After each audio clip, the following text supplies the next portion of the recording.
Hi guys, and welcome to the June ritual. So we are approaching the summer solstice this month, and this ritual takes into mind this time of the year. Last month we created sort of a protection spell around our house, and with that in place, this month we are now going to start manifesting.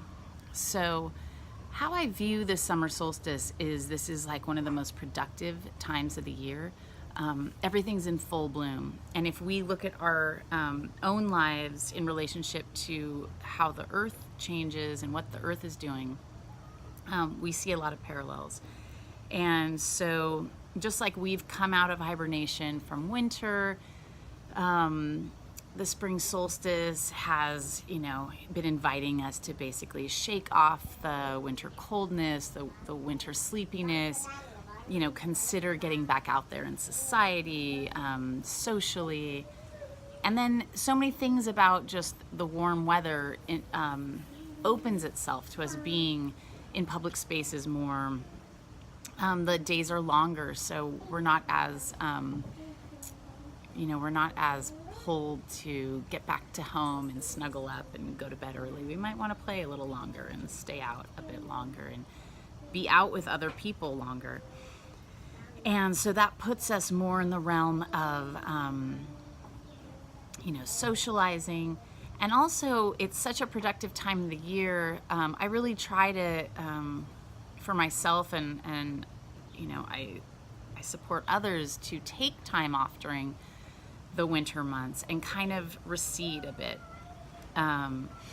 So then the summer solstice would be the flip of that. So now it's time to go out there, make things, manifest things, create things with others, collaborate, talk, speak your truth. Don't be shy. Like, this is the time of the year where you need to put yourself out there.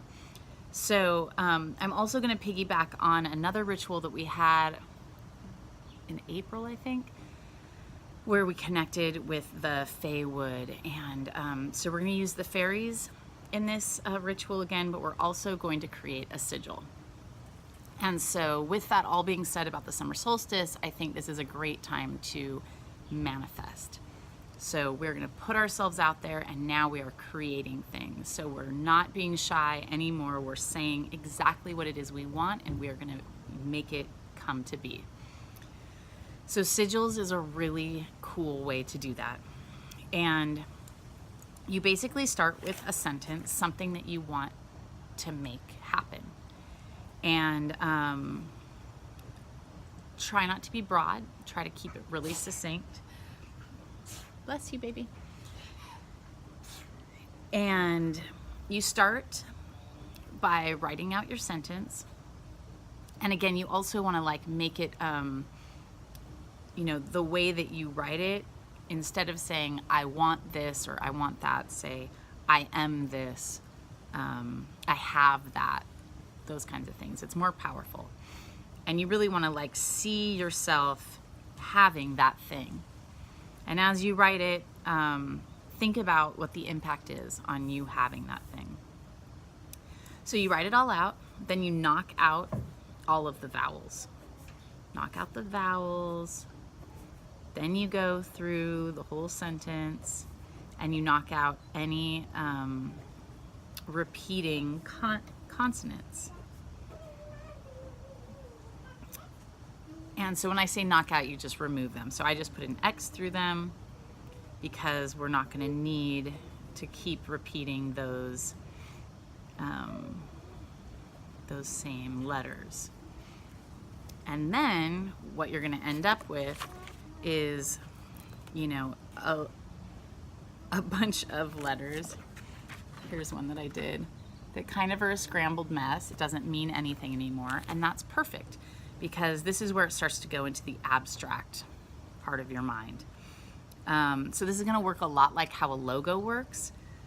You're sort of distilling the concept to its most basic elements.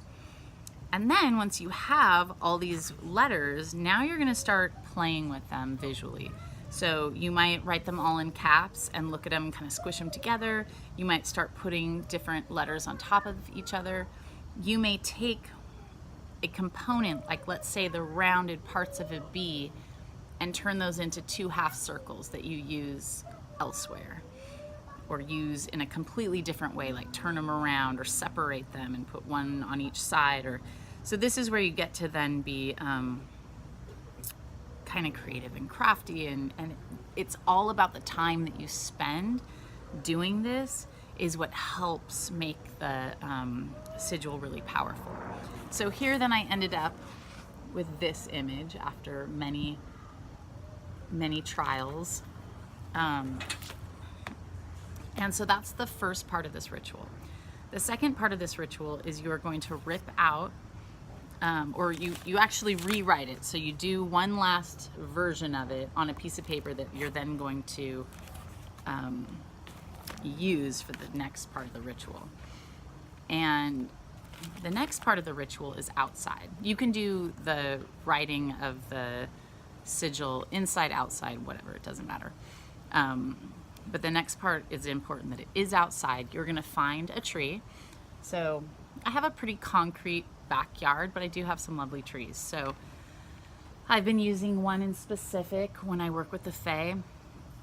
And you know, this is we just moved into this house. So for me, being out in the backyard and connecting to the birds and the fairy wood and, you know, as much little chunk of nature that I have back here is really valuable for me feeling safe and connected in my home, and just knowing that the natural world is there with me and I'm in tune with it.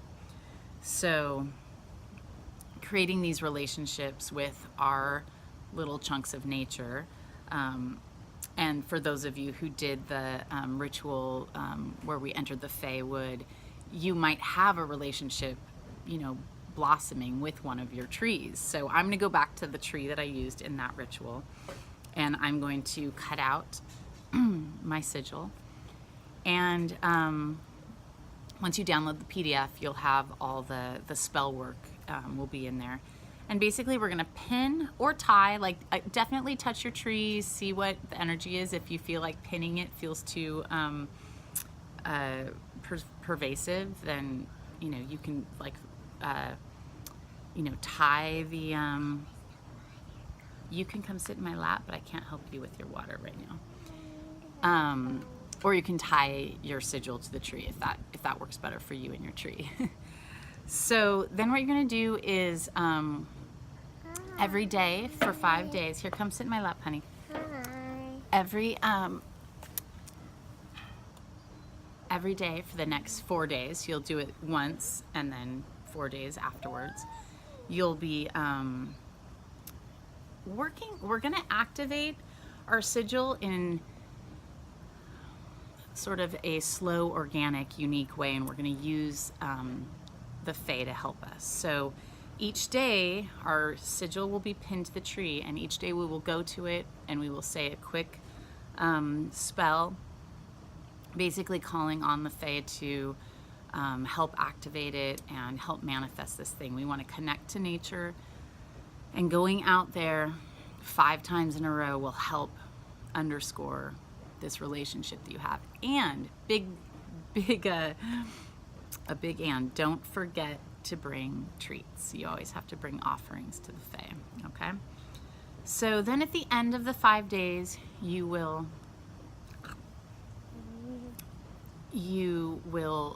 take down the sigil, and then you're going to burn it in a safe, like a cauldron or something. And there will be a little bit more spell work to do at that point, really simple. And that is when you will release it. It's completely activated. It's connected to the spirits of nature. It's been heard, and now you can completely let it go, relax, and watch it manifest. Okay, so just remember, and it's all laid out in the PDF, but just remember that, like, be very specific about what it is you want to create. And then just please enjoy connecting again with nature in this way. And I just I'm so happy you're all here, and I hope you're able to be so bold and so powerful and manifest some really amazing things for your life this summer, okay? See you in July.